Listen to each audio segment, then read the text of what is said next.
പോലീസിന് big salute. കുട്ടിമോതിരം വെച്ച് കട്ടിമോതിരം കട്ട കള്ളിമാരെ പോലീസ് പൊക്കി. പാലക്കാട് ചെമ്മണ്ണൂർ ഇന്റർനാഷണൽ ജ്വല്ലേഴ്സിൽ 2 ദിവസം മുമ്പ് ഉണ്ടായ സംഭവമാണിത്. Palakkad town north sub inspector Rajesh എംപിയുടെ നേതൃത്വത്തിൽ SI Rajesh, RS ASI Sanuja, SCPO മാരായ സക്കീന, മണികണ്ഠദാസ്, സജീഷ് CPO, സുജീഷ് എന്നിവർ ഒരുമിച്ച് നടത്തിയ ഒരു ഓപ്പറേഷനാണിത്. വെറും 20 മണിക്കൂർ കൊണ്ട് തമിഴ്നാട്ടിൽ നിന്നാണ് ഈ കള്ളികളെ പൊക്കിയത്.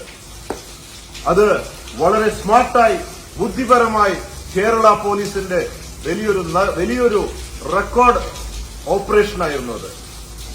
ഈ വീഡിയോ ഷെയർ ചെയ്യാൻ കാരണം, ഇത് പല ജ്വല്ലറികളിൽ നിന്നും ഇവർ ഇതുപോലെ ചെറിയ ആഭരണങ്ങൾ വെച്ച് വലിയ ആഭരണങ്ങൾ അടിച്ചു മാറ്റുന്ന ഒരു രീതിയാണ്. അപ്പോൾ ഈ വീഡിയോ പ്രത്യേകിച്ച് jewellery showroom owners and staff ഇത് ഷെയർ ചെയ്യണം. കാരണം ഒരുപാട് തെളിയാത്ത കേസുകൾ പല സ്വർണ്ണാഭരണ സ്ഥാപനങ്ങളിൽ നിന്നും ഇവർ അടിച്ചുമാറ്റിയ കേസുകളൊക്കെ തെളിയാൻ സഹായമാകും എന്നതുകൊണ്ടാണ് ഈ വീഡിയോ ഷെയർ ചെയ്യുന്നത്. So conquer the world with love. Love you everybody you're on.